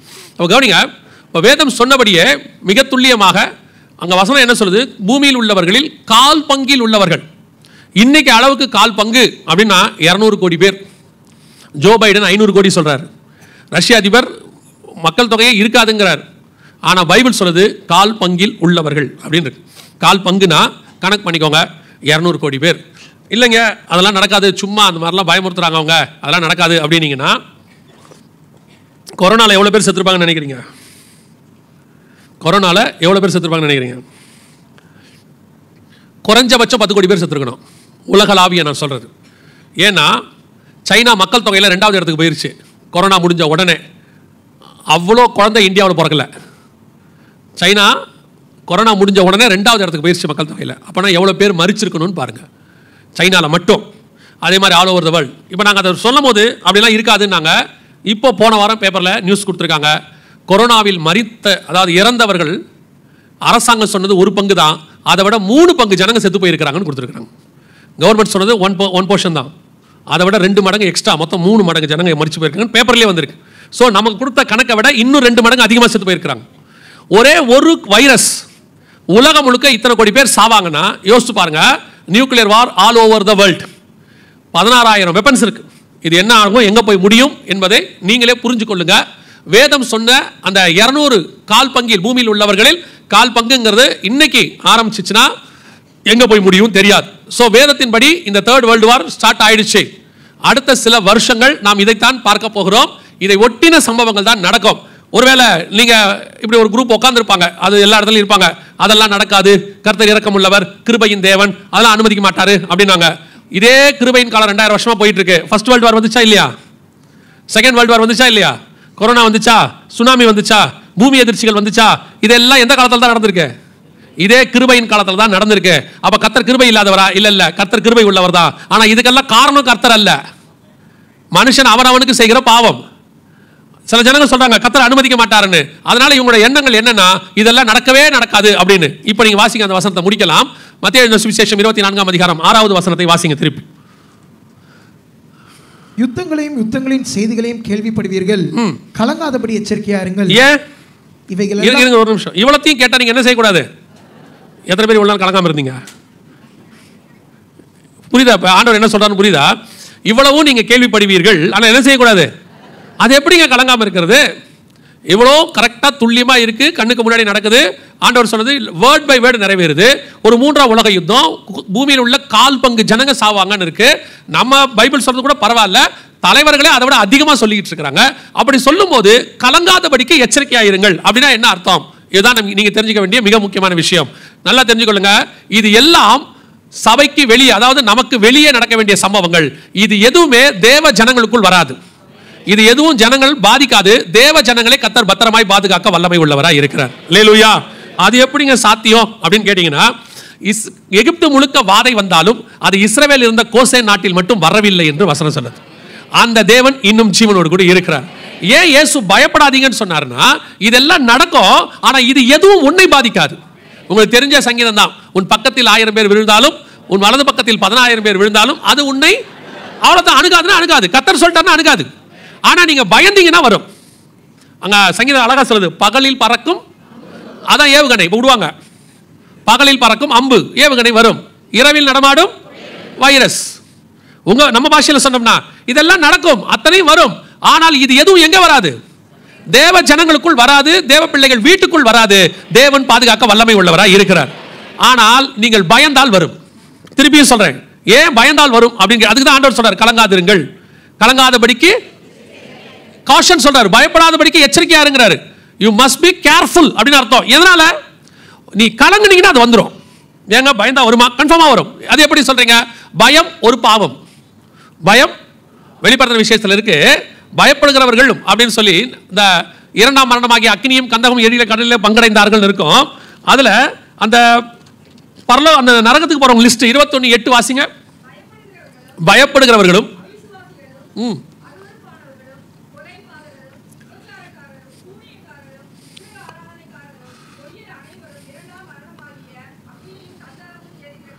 நரகத்துக்கு போறவங்க ஃபர்ஸ்ட் லிஸ்ட் யார் இருக்கா? பயப்படு. எந்த பயம்? கர்த்தருக்கு பயப்படுகிற பயம் இல்லை, அது பயப்படணும். கர்த்தரோட அவருக்கு உண்டான மரியாதையை கொடுக்கணும், அதெல்லாம் வேற. இது என்ன பயம் தெரியுமா? எது நடந்தாலும் பயம். ஐயோ இது வந்துருமோ, கொரோனா வரவே இல்லை ஆனா வந்துருமோன்னு ஒரு பயம் இருந்துச்சு இல்ல, அதை தான் கர்த்தர் கூடாதுங்கிறார். ஏன்? இந்த வாதை உன் கூடாரத்தை அணுகாதுங்கிறது தான் வாக்கு தத்தம். நீங்க வரும்னா அது வரும், அவ்வளவுதான். அப்ப இந்த பயம் தான் பிசாசினுடைய மூலதனம் வீட்டுக்குள்ள வர்றதுக்கு. அப்போ உங்களுக்கு ஒரு விஷயம் தெரியணும், இது என்னை அணுகாது. என் பக்கத்தில் 1000 பேர், என் வலது பக்கத்தில் 10000 பேர் விழுந்தாலும் அது என்னை அணுகாது. திருப்பியும் சொல்றேன், இது வாக்குத்தத்தமா சொல்லல, வரப்போற காரியங்களுக்கு எச்சரிப்பா சொல்றேன். இயேசு அதான் சொல்றாரு, கலங்காதபடிக்கு எச்சரிக்கையாயிருங்கள். எச்சரிப்பா தான் சொல்றேன். இதெல்லாம் நடக்கும், அங்க வராது. இப்ப நம்மளுடைய ஆசை என்ன தெரியுமா? இங்கேயும் நடக்கக்கூடாது, அங்கேயும் நடக்கக்கூடாது, வெளியவும் நடக்கக்கூடாது. அப்புறம் எப்படி தீர்க்கதரிசனம் நடக்கும்? எப்படி காலம் நிறைவேறும்? அப்புறம் கர்த்தர் சொன்னது எப்படி நடக்கும்? உங்களுக்கு என்ன போதிக்கிறாங்க? இன்னைக்கு நிறைய யூடியூப் ஆன்லைன்ல வருது. அவங்கெல்லாம் அதுல குறிப்பா அந்த செழிப்பின் உபதேசக்காரங்க இருக்கிறாங்க. அவங்க உங்களை எதுக்காக உங்களுக்கு சொல்றேன், இந்த செழிப்பின் உபதேசக்காரங்க பாசிட்டிவ் மோட்டிவேஷன் இப்படின்னு சொல்லி நடக்கிற காரியத்தை கூட உங்களுக்கு மறைக்கிறாங்க. ஆண்டவர் சொல்றாரு, இதோ நான் உங்களுக்கு முன்பதாகவே அறிவித்திருக்கிறேன். 24-25 மத்தியில சொல்றாரு, இதோ நான் உங்களுக்கு முன்பதாகவே அறிவித்திருக்கிறேன். எதை சொல்றாரு? யுத்தங்களின் செய்திகளையும் கேள்விப்படுவீர்கள், பஞ்சங்கள், கொள்ளை நோய்கள். ஆனா இன்னைக்கு செழிப்பின் உபதேசக்காரர் என்ன சொல்றாரு? இதெல்லாம் பேசக்கூடாது. ஏன் சர்ச்சில் இதெல்லாம் பேசுறீங்க? ஜனங்களுக்கு பாசிட்டிவா பேசுங்க. அப்ப முதல்ல போய் இயேசு கிட்ட சொல்லுங்க, அதை ஆண்டவரே இதெல்லாம் பேசாதீங்க, நீ வாளாகாமல் தலையாவாய், நீ இடதுபுறமும் வலதுபுறமும் பலுகி பெருகுவாய், அப்படியே சொல்லுங்க. பைபிள்ல 20% இந்த தீர்க்க தரிசனம் தான் இருக்கு. இதுவும் நடக்கும், இதுவும் வரும். இந்த எச்சரிப்பும் தேவை. பரிசுத்த ஆவியானவர் பேசும்போது வெறும் பாவத்தை குறித்தும் நீதியை குறித்து மட்டுமல்ல, நியாய தீர்ப்பை குறித்தும் உலகத்தை கண்டித்து உணர்த்துவார். அது ஒரு பார்ட், அதை சொல்லணும். இப்ப நம்ம என்ன நினைக்கிறோம்? இது எதுவுமே நடக்கக்கூடாது. நம்ம எல்லாமே எசேக்கியா ராஜா மாதிரி. என்ன எசேக்கியா ராஜா மாதிரி? எசேக்கியா ராஜா வந்து சொல்றாங்க, பாபிலோனியர்கள் வந்து எல்லாத்தையும் எடுத்துட்டு போயிடுவாங்க. அப்படியா? ஐயோ அப்படின்னு அவங்க சொல்றாங்க, வேணா உன் காலத்துல நடக்காது, உன் பையன் காலத்துல நடக்கும். அப்போ ஓகே, பிரைஸ் தி லார்ட். நம்ம காலத்துல நடக்காம இருந்தா சரி, நமக்கு பின்னாடி வரவன் எக்கேடு கேட்டா நமக்கு என்ன? நம்ம ஜெபமே என்ன தெரியுமா? சாப்பிட்டு தூங்கும் போது தூக்கத்திலே உயிர் பிரிஞ்சிடணும். அதாவது முழிச்சிருக்கும் போது கூட நம்ம சாகக்கூடாதாமா. அவ்வளோ பீஸ்ஃபுல் டெத் வேணுமாமா. நம்ம ஒருத்தர் என்கிட்ட சொன்னாங்க, நான் சாகிறது எனக்கு தெரியவே கூடாது. நீங்க சாகிறது உங்களுக்கு தெரியாது, ஆனால் ஊருக்கே தெரியும், விடுங்க. இப்போ அவங்களுக்கு அவ்வளோ சாகும்போது கூட அவங்க பீஸ்ஃபுல்லாக சாகணும், ஒரு அமைதியா. அப்படி நான் சொல்றேன், இதெல்லாம் நடக்கணும் ஒரு பக்கம், ஆனால் இயேசு சொன்ன அடையாளங்கள் எல்லாம் ஒரு பக்கம் நடந்து கொண்டு தான் இருக்கும். வெளியே அப்புறம் அவர் சொன்ன வார்த்தைகள் வெளியே நடக்காம போயிடும்ல. அதான் அவர் சொல்றாரு, யுத்தங்கள் செய்திகளையும் கேள்விப்படுவீர்கள், கலங்காதபடிக்கு எச்சரிக்கையாயிருங்கள், பயப்படாதீங்க, அது நடக்கத்தான் செய்யும். அவர் கிருபை உள்ள தேவன் தான். அவர் எப்படி கிருபை உள்ள தேவன்? அவர்கள் செய்த பாவத்தின் நிமித்தம் பூமி முழுக்க பெரிய வாதை வரும், அதுக்கு நடுவில் உங்களையும் என்னையும் பாதிக்காமல் பாதுகாப்பார். அதுதான் கர்த்தருடைய கிருபை. நாம பாதுகாக்க அளவுக்கு பரிசுத்தம் இல்ல, ஆனா கர்த்தர் பாதுகாப்பார். ஏன்னா கிருபை. இதுக்கு பேர் தான் கிருபையை ஒழிய அது நடக்கவே நடக்காதுன்னா எப்படி? இவங்க நடக்காதுன்றாங்க, ஆனா நடந்துகிட்டு தான் இருக்கு எல்லாம். இனி அடுத்த சில வருஷங்கள் நீங்கள் இதைத்தான் பார்க்க போகிறீர்கள். உங்கள் தீர்க்கதரிசிகள் இருக்கிறாங்க, நீங்க ஆளாளுக்கு ஒரு தீர்க்கதரிசி வச்சிருப்பீங்க, எப்படியும் வீட்டுக்கு ஒன்று நாட்டுக்கு ஒன்று வச்சிருக்கீங்க. அது பத்தாதுக்கு தமிழ்நாட்டை மாதிரி தீர்க்கதரிசிகளுக்கு பஞ்சம் இல்லாத மாநிலம் உலகத்திலே கிடையாது. ஆமா, சென்னையில் ஆரம்பிச்சு கன்னியாகுமரி வரைக்கும் 5000 தீர்க்கதரிசி இருக்காங்க. தடிக்கு விழுந்தா நிமிந்து எழுந்தா தீர்க்கதரிசி தான். ஜனவரி மாதம் 1ஆம் தேதி தான் அவங்களும் பேசுவாங்க, நீங்களும் கேட்பீங்க. அதுக்கு மேலே அவங்களும் பேச மாட்டாங்க, நீங்களும் கேட்க மாட்டீங்க. இல்ல அது என்னவோ தெரியல, உங்க ஆண்டவர் 1ஆம் தேதி தான் பேசுவேங்கிறாரு, 364 நாள் அமைதியா இருப்பேங்கிறாரு. அது நீங்களும் அப்படியே பழக்கப்பட்டு போயிட்டீங்க. நல்லா தெரிஞ்சுக்கொள்ளுங்க, உங்க தீர்க்கதரிசிகள் என்ன சொல்ல போறாங்கன்னு எனக்கு தெரியாது. ஜனவரி மாதம் ஆனால் பெரிய ஒரு ஆசீர்வாதம் இந்த 2024 தெரியுமா உங்களுக்கு? 95% தீர்க்கதரிசியை காணும், எல்லாம் வாக்குத்தத்த செய்தியாக மாறிடுச்சு. முன்னாடி தீர்க்க தரிசன செய்தி நிறைய வரும். நான் நினச்சேன், இது என்னுடைய நினைப்பு என்னன்னா, இவங்க சொல்லுவாங்களா நடக்காது. ஏன் நடக்கலைன்னு எனக்கு தெரியல ரொம்ப நாள். அப்புறமா தான் யோசித்தேன், ஆண்டவர் வெயிட் பண்ணுறாரு, நீ சொல்லு, நான் அதுக்கு ஆப்போசிட்டாக செய்கிறேன். அமெரிக்காவுக்கு ட்ரம்ப் வருவார், அப்போ இல்லை விடு. இந்தியாவுக்கு ஒரு இளம் பிரதமர் வருவார், அப்போ இல்லை விடு. நம்ம சொல்கிறதுக்கு எல்லாம் ஆப்போசிட்டாகவே நடக்குது. நான் நினைக்கிறேன் கர்த்தர் வெயிட் பண்ணுறார் போல, நீ சொல்கிறா, நீ சொல்லு, நான் மாற்றி செய்கிறேன்னா இல்லை. நான் நினச்சிக்கிட்டேன் இந்த வருஷம் எல்லாம் சும்மா ஆயிட்டாங்க, எல்லாம் அமைதியாயிட்டாங்க, எல்லாம் வாக்குத்தத்த செய்தினாங்க. இப்போ எல்லாம் கரெக்டாக நடந்துகிட்டு இருக்குது. நான் அதனால தான் சொன்னேன், தயவு செய்து நீங்கள் சும்மா இருந்தீங்கனாலே அவர் கரெக்டாக எல்லாம் செஞ்சுட்டு போயிடுவார். நீங்கள் போய் அவரை கோவப்படுத்தி மாற்றிடாது எதையும், அவர் பாட்டு எல்லாத்தையும் கரெக்டாக செய்வார். என்ன கேட்டிங்கன்னா, இந்த தீர்க்கதரிசி கெட்டு போகிறது யாராலும் உங்களால் தான். சும்மா இருக்க தீர்க்கதரிசிட்ட போய் கேட்கறது, ஆண்டவர் என்ன சொல்கிறாரு, என்னமோ சொல்கிறார், உங்களுக்கு என்ன வேணா வந்து சொல்ல போகிறாரு, நீங்கள் பொறுமையாக இருந்தால் என்ன, போய் கேட்க அவர் வேறு எதையாவது சொல்ல இருக்கிறவரை கெடுத்துடுறீங்க நீங்கள் எல்லாரும். அதனால் நல்லா தெரிஞ்சுக்கொள்ளுங்க, உங்கள் தீர்க்கதரிசிகள் என்ன சொல்லுவாங்கன்னு தெரியாது. ஆனால் வருகிற வருஷங்கள் யுத்தங்களின் வருஷங்கள் தான். அடுத்த யுத்தம், அதை ஒட்டின பிரச்சனைகள் கொஞ்சம் இருக்குது, அதை நம்ம இன்றைக்கி நாளைக்கு பார்க்கலாம். இதெல்லாம் தான் நடக்க போகுது. ஆனால் இவைகளுக்கு நடுவில் உங்களையும் என்னையும் பறந்து காக்கிற பட்சியை போல பாதுகாக்கிற ஒருவர் இருக்கிறார். இதெல்லாம் சம்பவிக்க வேண்டியதே, இதெல்லாம் சம்பவிக்க வேண்டியதே, நடக்காமல் இருக்காது. இது வேதத்தில் சொன்னது நடக்கும். ஆனால் இவைகளுக்கு நடுவில் உங்களையும் என்னையும் பாதுகாக்க ஒருத்தர் இருக்கிறார். நீங்கள் கலங்க வேண்டிய அவசியம் இல்லை, பயப்பட வேண்டிய அவசியம் இல்லை. இதை எதுக்கு உங்களுக்கு முன்னாடி சொல்கிறோம்? இயேசுவே சொல்கிறார் மத்திய 24-25 எதுக்கு முன்னாடி சொல்கிறோன்னா, இதெல்லாம் சம்பவிக்கும் போது பயப்படாதீங்க, ரெடியாக இருங்க. இந்த டிவியில் எல்லாம் பயங்கரமாக நியூஸ் வரும், கொத்தா சாவறாங்கன்னு வரும், ஊராக எரியுதுன்னு வரும், எல்லாம் நடக்கும். ஆனால் இது எதுவும் என்னையும் என் வீட்டு வாசலையும் அண்டாது. என் தேவன் என்னை பாதுகாக்க வல்லமை உள்ளவர். எரேமியா பாருக்குக்கு சொல்லும்போது சொல்வார், உன் ஜீவன் உனக்கு கொள்ளை பொருளாய் கொடுக்கப்படும். அந்த வார்த்தை உங்களுக்கும் எனக்கும் நிறைவேறும். இவைகளுக்கு நடுவில் கர்த்தர் நம்முடைய ஜீவனை கொள்ளை பொருளாய் பாதுகாக்க வல்லமை உள்ளவர். அல்லேலூயா. நாம் ஜெபிக்க போகிறோம். எழுந்திருக்கலாமா? நம்ம எல்லாரும்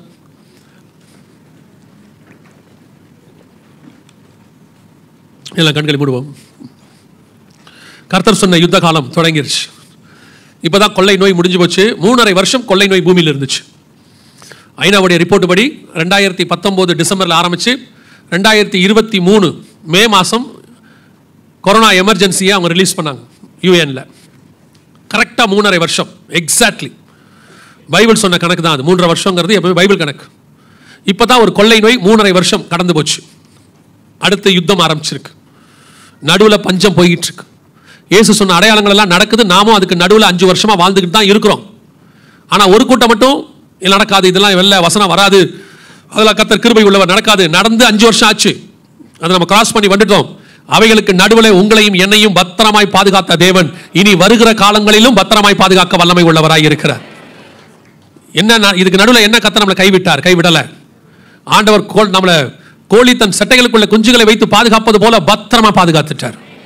எத்தனையோ கோடீஸ்வரர்கள், எத்தனையோ ராஜாக்கள், அரண்மனைக்குள்ள இருந்தவங்க எல்லாம் கொரோனா தூக்கிருச்சு. ஆனா ஒண்ணுமே இல்லாம இருந்த உங்களையும் என்னையும் கர்த்தர் ஜீவனோடு கூட பத்திரமா பாதுகாத்துட்டார். நாம இன்னைக்கு ஜீவனோடு கூட நிற்பது கர்த்தருடைய கிருபை. எவ்வளவு பெரிய ஸ்பெயின் நாட்டு இளவரசிக்கு கொரோனா வந்துச்சு, பிரிட்டனுடைய பிரைம் மினிஸ்டருக்கு கொரோனா வந்துச்சு. ஆனா உங்களுக்கும் எனக்கும் கர்த்தர் கிருபையா பாதுகாத்தார். அப்படின்னா அவைகளுக்கு நடுவிலே பாதுகாத்த தேவன் இனி வரப்போகிற உபத்திரவங்களுக்கு நடுவையும் உங்களையும் என்னையும் பத்திரமாய் பாதுகாக்க வல்லமை உள்ளவராய். அது வனாந்தரம் தான், அதில் மாற்று கருத்தே கிடையாது. ஆனால் உங்களுக்கும் எனக்கும் ஒரு மேகஸ்தம்பம் இருக்கிறது. உங்களுக்கும் எனக்கும் ஒரு கண்மலை முன்னால் போய்கொண்டிருக்கிறது. உங்களுக்கும் எனக்கும் இஸ்ரவேலை காக்கிறவர் முன்னும் பின்னுமாக பாதுகாத்துக் கொண்டிருக்கிறார். போகிறது வனாந்தரமாக இருந்தாலும் பாதுகாப்பு பரலோகமாக இருக்கிறது.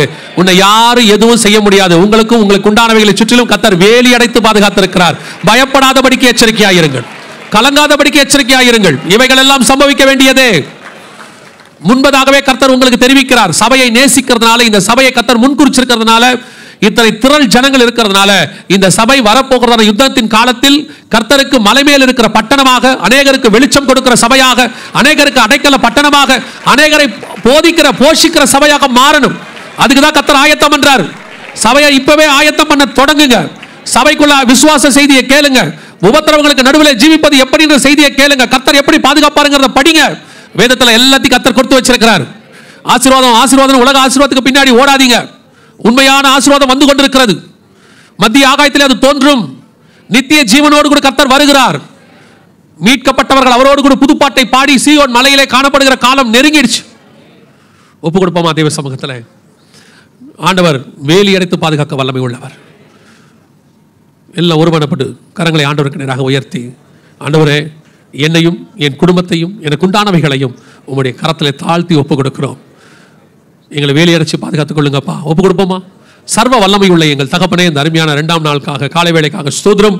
கிருபையுள்ள கரத்தில் எங்களை தாழ்த்துகிறோம். நீர் வரும் அளவும் நாங்கள் பத்திரமாய் ஆண்டவரே உம்முடைய வசனத்தை பிடித்துக்கொண்டு உமக்கு முன்பாக நிற்க பாத்திரங்களாக இருக்கும்படிக்கு ஒவ்வொரு நாளும் விழித்திருந்து ஜெபம் பண்ண கர்த்தர் கிருபை பாராட்டுங்கப்பா. எங்களுக்குள்ள இருக்கிற இந்த விசுவாச வார்த்தைகளை பிசாசானவன் பொறுக்கி போட்டு விடாதபடிக்கு நல்ல நிலத்தில் விழுந்த விதையாக 30, 60, 100 பலன் கொடுக்கத்தக்கதாக நாங்கள் உமக்குண்டே வேரூன்றினவர்களாக ஜீவ விருட்சமாக வளர கர்த்தர் கிருபை பாராட்டுங்க. ஆண்டவரே, எங்களை சுற்றிலும் 1000 பேர் 10,000 பேர் விழுந்தாலும் நீர் அதை எங்களை அணுகாது என்று நாங்கள் அறிந்திருக்கிறோம். இஸ்ரவேலை காக்கிறவர் எங்களோடு கூட இருக்கிறீர் நாங்கள் புரிந்திருக்கிறோம். வழி நடத்தும், ஆசீர்வதியும். வருகை தாமதிக்குமானால் மாலை வேளையில் சந்திக்க கிருபை தாரும். எங்கள் ஆண்டவர் இயேசு கிறிஸ்துவின் நாமத்தில் ஒப்பு கொடுத்து ஜெபிக்கிறோம் ஜீவனுள்ள நல்ல பிதாவே.